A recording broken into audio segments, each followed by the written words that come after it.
네, 제가 참 좋아하는 TV 프로그램 중에 무한도전이라는 프로그램이 있습니다. 10년 가까이 지금 프로그램이 진행되고 있고 하나하나 에피소드 거의 빠지지 않고 보고 있는데요. 제가 무한도전을 참 좋아하는 이유 중에 하나가 생각지도 못한 도전을 10년 넘게 계속해서 하고 있다는 그 사실입니다. 좀 기억에 남는 도전, 아니 어쩌면 좀 의미가 없을 수도 있는데 이런 도전을 왜 하지? 라는 생각이 드는 그런 도전도 있습니다. 예를 들어서 뭐 지하철과 달리기 시합을 한다거나 아니면 목욕탕에서 물이 빠지는 속도와 그리고 그 옆에서 물을 퍼내는 속도를 대결하는 뭐 그런 정말 의미 없는 도전을 하기도 합니다. 하지만 간혹 좀 우리에게 감동을 주는 그런 도전을 할 때도 있는데요. 뭐 최근에는 우리나라의 역사를 힙합으로 바꿔 만들어서 젊은이들에게 역사에 다시 한번 인식시키는 그런 프로젝트도 진행했습니다. 그런 도전을 보면 참 감동을 받게 되죠. 근데 제가 참 무한도전 프로그램을 보면서 잊을 수 없는 도전이 하나 있었습니다. 그 도전은 우리나라에서 가장 큰 비행기를 끄는 그런 도전이었습니다. 왜 하는지는 모르겠지만 그런데도 끊임없이 그거를 죽으림을 다해서 도전을 하는 그런 모습을 보게 됩니다. TV에서 간혹 이렇게 비행기를 사람이 끌거나 아니면 자동차, 뭐 승합차 이런 거를 끌 때 이렇게 보면요. 처음에 이렇게 이 바퀴가 한 바퀴 굴리게 하기 위해서는 안간힘을 써서 이걸 당겨야 되잖아요. 이 저항을 견뎌내면서 그 한 바퀴가 굴러가는 걸 위해서 온갖 힘을 다 써서 당기지만 이 바퀴가 한 번 구르기 시작하면 처음과 같은 그런 힘을 쓰지 않아도 이제 이 바퀴가 잘 굴러가게 됩니다. 왜냐면 이 관성의 법칙이라는 것이 있어서 처음에 이 바퀴가 잘 굴러가기 시작하면 이제 수월하게 이제 자동차를 끌 수 있는 것이죠. 이 관성의 법칙이라는 것은 우리의 삶에도 그렇게 적용이 됩니다. 제가 처음에 이 커피와 교회에 부임하면서 이제 일을 처음 시작하고 그리고 학교도 같이 다니면서 굉장히 적응하기 힘들었습니다. 많이 피곤하고 또 몸도 아프기도 했어요. 제 주변에 지인이 이런 얘기 하더라고요. 정말 너 쓰러질 것 같다. 왜 그러냐? 제가 그때 했던 말이 처음에는 이렇게 미친 듯이 안간힘을 다해서 그렇게 애써야 될 때가 있다. 그렇게 만들어놔야 나중에 이것이 적응이 돼서 나중에 수월하게 할 수 있다. 그래서 난 지금 미치도록 몰두해야 될 때이다. 이렇게 얘기했던 적이 있었어요. 우리의 삶에도 처음에는 참 힘들고 이것이 경험으로 추측되기 전까지는 힘겹게 안간힘을 써야 될 때가 있지만 이게 어느 정도 안정이 되기 시작하면 처음처럼 그렇게 열심히 늘지 않아도 우리의 경험 때문에 참 수월하게 이제 일이 진행될 때가 있습니다. 그런데 이런 관성이 잘못되면 타성이 될 수 있습니다. 그래서 처음에는 열심히 하지만 이제 어느 정도 열심히 하지 않아도 적응이 됐기 때문에 타성에 젖어서 그렇게 열심히 하지 않는 그런 모습으로 변할 수 있다는 것이죠. 우리의 믿음과 신앙도 마찬가지입니다. 처음에 은혜를 경험하고 예수 그리스도를 믿고 열심과 열정을 다해서 주님을 섬겼지만 점점 신앙이 타성에 젖어서 전과 같은 노력으로, 전과 같은 열심으로 신앙을 열심을 내지 않아도 그냥 지속적으로 종교 생활만 반복하고 그것에 만족하는 타성에 젖는 신앙이 있다는 것이죠. 그렇기 때문에 우리는 신앙의 첫 걸음뿐만 아니라 이 두 번째 그리고 세 번째 그 걸음을 잘 걸어야 됩니다. 오늘 우리가 함께 읽은 본문은 누가복음 5장 1절에서 11절까지 말씀인데요. 이 본문은 예수님이 베드로를 부르는 아주 우리가 잘 알고 있는 내용입니다. 이 내용을 통해서 저는 신앙의 첫 걸음뿐만 아니라 두 번째 그리고 세 번째 스텝을 어떻게 밟아야 하는지 함께 나누고자 합니다. 먼저 첫 번째 스텝인데요. 1절에 보니까 이 사건의 배경이 이렇게 기록되어 있습니다. 많은 무리들이 몰려와서 하나님의 말씀을 듣기 위해서 예수님을 쫓아오고 있습니다.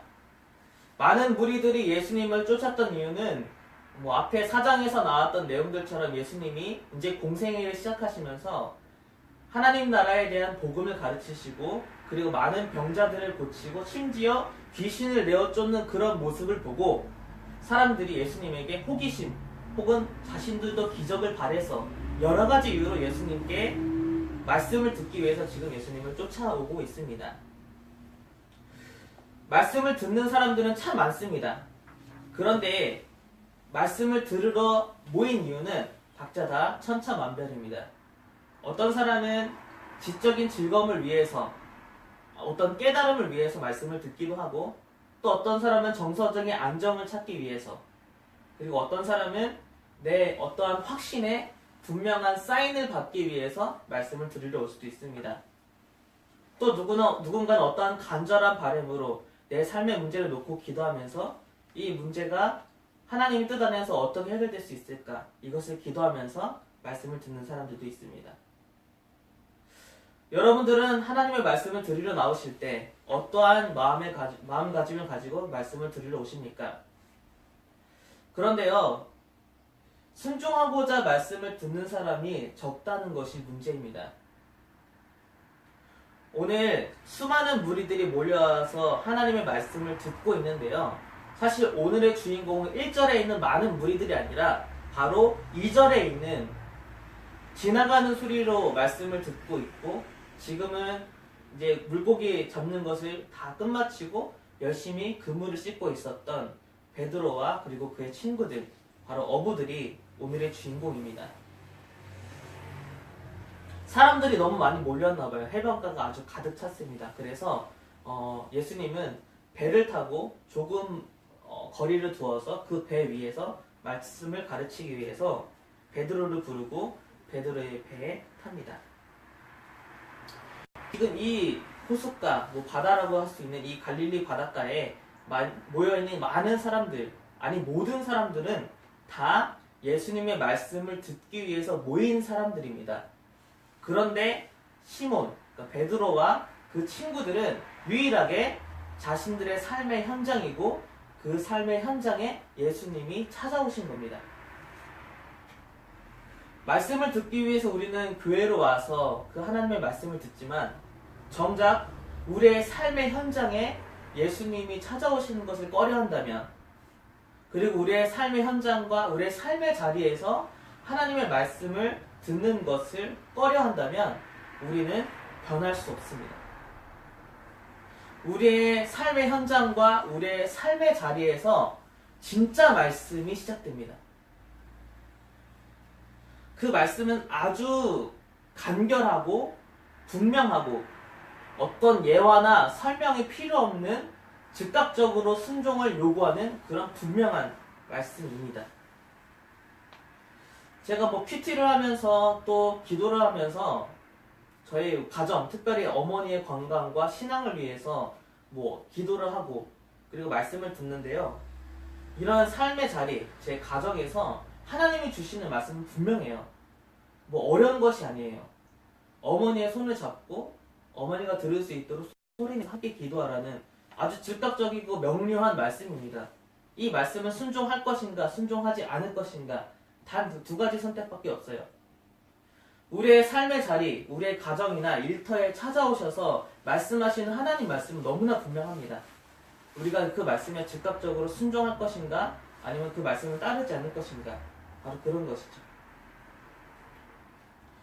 오늘 말씀 4절에 보니까 바로 이렇게 기록되어 있어요. 말씀을 마치시고 이제 진짜 말씀이 시작되는 겁니다. 시몬에게 이르시되 깊은 데로 가서 그물을 내려 고기를 잡으라. 참 분명한 말씀 아닙니까? 참 명료한 말씀입니다. 이게 진짜 말씀이고 하나님의 진짜 말씀이 시작된 것이죠. 이 말씀을 듣고 처음에는 베드로가 이렇게 반응합니다. 5절에 보니까 전반부에 보면 시몬이 대답하여 이르되 선생님, 우리들이 밤이 새도록 수고하였으되 잡은 것이 없지만은, 처음에는 이런 얘기를 해요. 이 갈릴리 바닷가는 게네사렛 호수, 똑같은 이야기인데 그 지역에는 물고기가 밤에 이제 먹이를 먹어요. 낮에는 돌 아래에 이렇게 숨어 있습니다. 그래서 어부들은 주로 밤에 물고기를 잡았습니다. 그리고 이 호숫가는 그 호수 언저리 그 호수 물이 호수로 유입되는 그곳 바로 그곳에 산소가 풍부한 물이 계속해서 공급되기 때문에 주로 이 물고기들이 얕은 곳, 이 언저리에 머물러 있다고 합니다. 그래서 깊은 곳으로 고기를 잡기보다는 이 언저리, 이 낮은 곳에서 주로 어부들이 고기를 잡는 것이죠. 그렇게 밤에 그리고 언저리에서 물고기를 잡았지만 그날 밤에는 물고기를 한 마리도 잡을 수 없었습니다. 그런데 사람들이 잘 고기잡이를 하지 않는 낮과 깊은 곳에 예수님이 지금 그물을 내리라고 명령하고 있습니다. 이 말도 안 되는 요구, 우리의 상식과는 조금 어긋나 있는 이 요구에 대해서 과연 베드로는 어떠한 마음으로 순종할 수 있었을까요? 우리도 우리의 생각과 우리의 상식과 경험으로는 안 될 것 같은 그런 일들에 대해서 하나님이 우리에게 요구를 하신다면 아주 즉각적으로 이 말씀에 순종할 수 있겠습니까? 일본에 아주 끔찍한 불황이 찾아왔을 때가 있습니다. 산술적으로 3%의 기업만 살아남을 수 있고 100개 중에 97개의 기업은 망할 수밖에 없는 그런 시대가 있었습니다. 그때 야마다라는 사장이 안간힘을 쓰고 아무리 애를 써도 97%의 이 회사들이 이 빚에 허덕이고 이것을 극복할 수 없다면 이 97%이 기업들이 운영하는 운영 방식이 잘못된 게 아닌가? 우리는 이 운영 방식과 한번 반대로 회사를 운영해보자 이렇게 결심을 했습니다. 그래서 이 회사가 한 게요 참 너무 좋아요.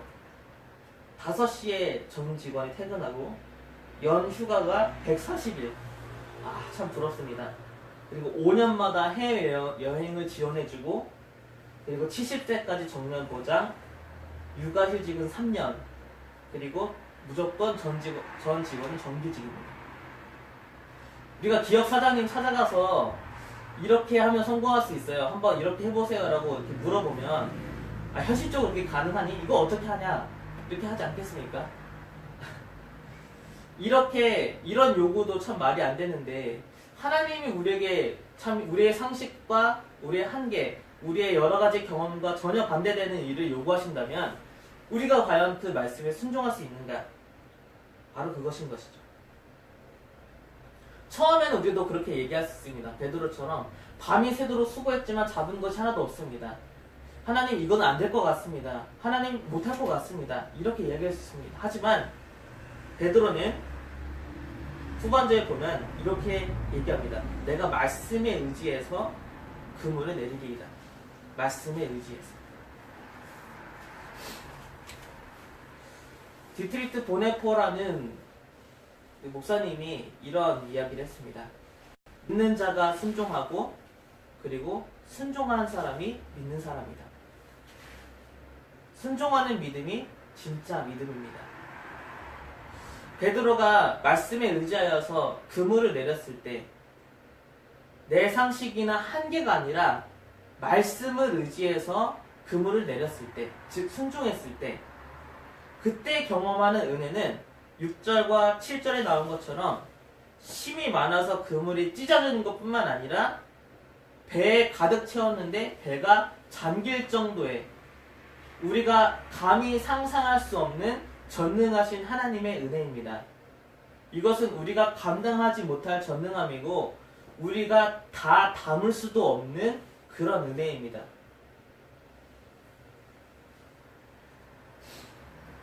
우리의 삶에 이러한 은혜를 경험해 보신 적이 있습니까? 아니면 여러분들은 이런 은혜를 사모하고 계십니까?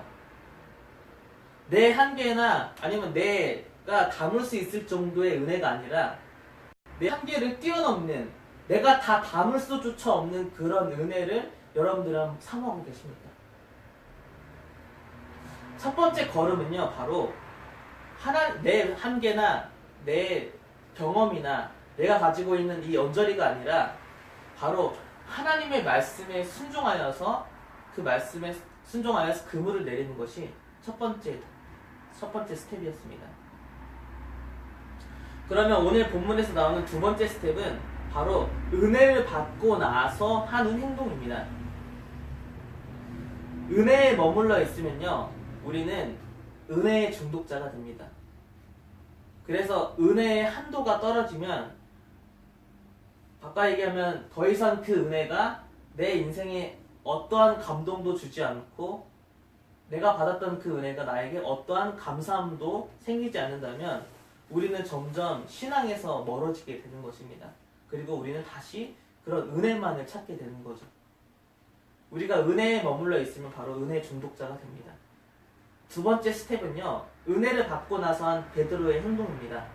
8절 말씀 함께 볼까요? 8절은 이렇게 기록되어 있습니다. 시몬 베드로가 이를 보고 예수의 무릎 아래에 엎드려 이르되 주여 나를 떠나소서 나는 죄인이로소이다 하니. 대부분 사람들은 이 구절에 있는 말씀처럼 놀랐어요. 그리고 이 잠기게 되는 이 배에서 한 마리라도 물고기를 건지기 위해서 애쓰지 않았겠습니까? 많은 사람들이 이 은혜를 받으면요, 그 은혜를 주시는 하나님을 바라보는 게 아니라 그 은혜를 주워 담기 위해 바빠요. 하지만 베드로는 그 은혜를 경험하고 나서 주여 나를 떠나소서 나는 죄인입니다 라고 고백하고 있습니다. 여러분, 은혜 받고 나서 이런 고백 해보신 적 있습니까? 아니, 은혜를 받고 나면 이 나에게 넘치도록 은혜를 주시는 그 하나님이 계속 나와 함께 해주셨으면 좋겠잖아요. 그 은혜를 주신 하나님이 나와 평생 영원히 함께 해주셨으면 좋겠는데, 아니, 베드로는 떠나달라고 얘기하고 있어요. 베드로는 왜 이 은혜를 주시는 하나님을 나에게서 떠나달라고 그렇게 이야기하고 있을까요? 베드로의 눈에는 지금 이 물고기가 보이는 게 아니라 전능하신 하나님이 보이는 거예요. 그래서 전능하신 하나님 앞에 내가 죄인이기 때문에 두려운 마음을 가지고 나를 떠나달라고 하는 것이죠. 베드로에게 지금 중요한 것은요, 만선이 아니라 바로 지금 만남이에요. 베드로가 경험한 건 만선이 아니라 하나님과의 만남을 경험한 것이에요. 목사님께서 저번에 말씀해 주셨던 것처럼 은혜라는 것은 바로 전능하신 하나님이 우리와 함께 있다라는 그 순간, 바로 그 사실인 것이죠. 은혜보다 더 중요한 것은 은혜를 주시는 그분이 어떠한 분이신지를 우리가 알고 그분을 만나는 것입니다. 우리의 경험이나 우리의 노력, 그리고 우리의 한계를 넘어서는 전능하신 하나님 앞에 그 은혜만을 바라는 것이 아니라 자신을 낮추고 엎드릴 수 있는 사람, 그 은혜 앞에 계시는 그 하나님을 바라보는 사람, 그리고 그 하나님을 경외하는 사람, 바로 우리가 그 은혜를 경험했을 때 걸어가야 될 두 번째 스텝입니다. 마지막으로 세 번째 스텝은 바로 예수님이 베드로를 부르신다는 것입니다. 그리고 베드로는 무엇을 버려두고 예수님을 따랐습니다. 아까도 말씀드렸지만 베드로가 본 것은 만선이 아니라 만남이었기 때문에, 그리고 베드로에게 중요했던 건 그 만선이 아니라 하나님과의 만남이었기 때문에 이 모든 것은 더 이상 의미가 없는 것이죠. 내 삶을 충분히 채우고도 남을 만한 그 은혜가 중요한 것이 아니에요. 더 중요한 건 내가 하나님을 만났다는 것입니다. 그렇기 때문에 베드로는 이제 이 만선을 버리고 예수님을 만나고 그 동행하는 것을 위해서 모든 것을 버려두고 떠날 수 있었습니다. 그리고 이제 베드로는 새로운 정체성을 가지고 살아가는데, 그 정체성은 바로 내가 더 이상 고기를 낚는 사람이 아니라 나는 이제 사람을 낚는 사람이 된다는 것입니다. 예수님을 만나면 우리는, 전능하신 하나님을 만나면 우리는 은혜를 경험하는 것이 아니라 그 은혜를 더 뛰어넘어서 새로운 정체성을 가지게 됩니다. 그리고 우리가 경험하는 이 새로운 정체성은 결코 나를 파괴하지 않는 정체성이에요. 베드로는 고기를 낚는 사람이었는데 예수님은 베드로의 언어로 새로운 정체성을 심어줍니다. 너는 고기를 낚는 사람이 아니라 이제 사람을 낳는 사람이다.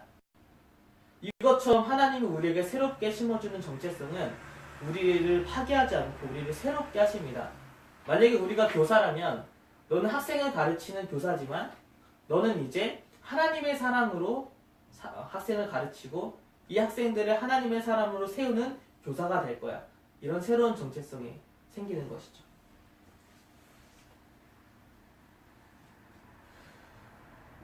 고기를 낚던 베드로가 이제는 사람을 낚는 사람이 되었습니다.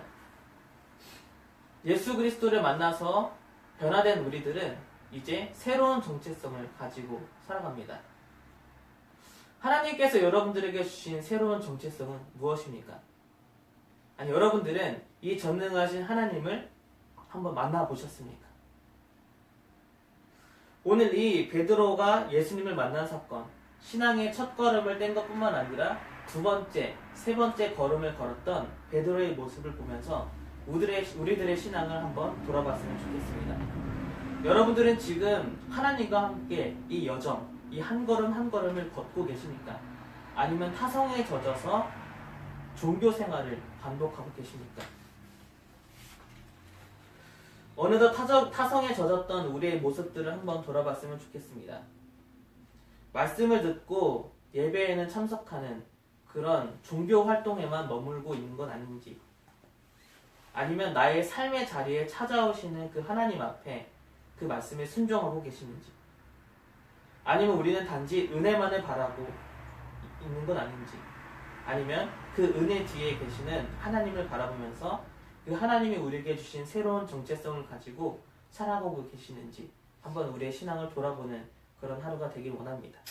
우리 말씀 기억하면서 함께 기도하도록 하겠습니다.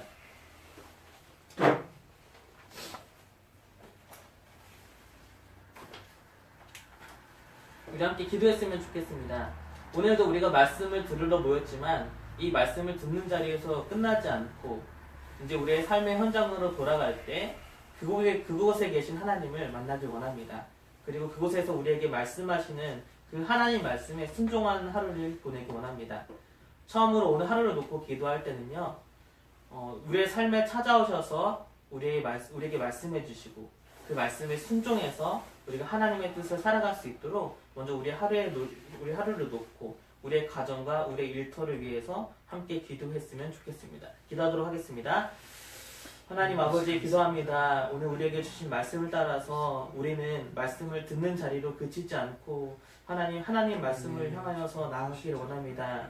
우리의 삶의 현장에 찾아오셔서 우리의 가정과 우리의 일터 속에 찾아오셔서 우리에게 분명하게 말씀하시고 순종하라고 요구하시는 그 주님의 말씀에 우리가 그 말씀을 따라 순종하기를 원합니다. 하나님, 오늘도 우리를 새롭게 하여 주신 것뿐만 아니라 우리의 삶의 현장에 찾아오셔서 우리의 하나님 삶에서 하나님의 뜻을 세워나가는 것을 위해서 하나님의 뜻을 이루는 것을 위해서 살아갈 수 있도록 도와주시고 주님, 우리에게 허락하여 주신 그 주님의 뜻을 따라서 살아갈 수 있도록 도와주시기를 원합니다. 우리 함께 기도할 것은요,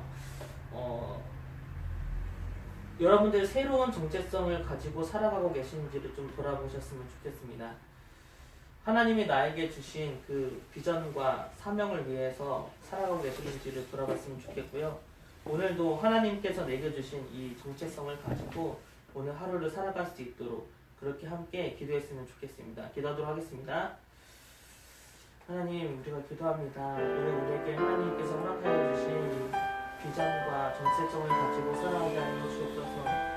하나님, 우리가 예수 그리스도를 만나서 변화된 삶을 살아갈 때 우리의 신앙을 돌아보면, 저의 모습을 돌아보면 주님이 주신 뜻을 위해서 살아가는 것보다 어느덧 우리의 신앙도 타성에 젖어서, 하나님, 저희 신앙도 타성에 젖어서 주님의 말씀에 순종하고 주님의 은혜를 바라기보다는 하나님 큐티를 한다는 거, 그리고 이 자리에 있다는 것에 머물러 있어서 주님과 한 발짝 더 주님과 함께 걸어가지 못하는 저의 모습을 발견하게 됩니다.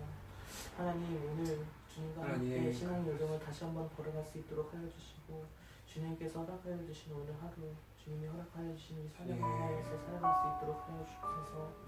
오늘도 사람을 세우는 일을 위하여서, 오늘도 사람의 생명을 살리는 일을 위하여서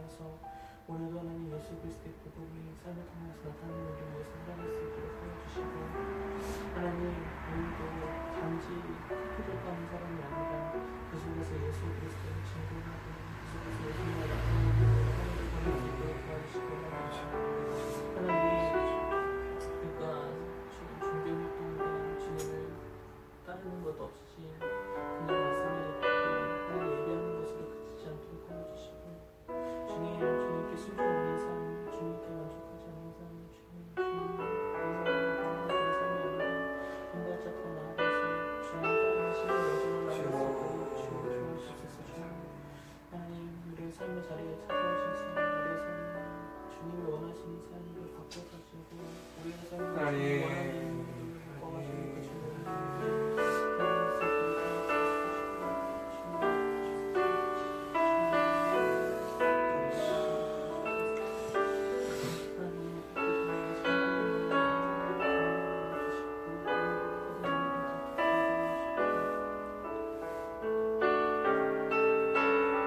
마지막 한 가지 기도 제목 더 기도하고 자유롭게 기도하고 돌아가셨으면 좋겠는데요.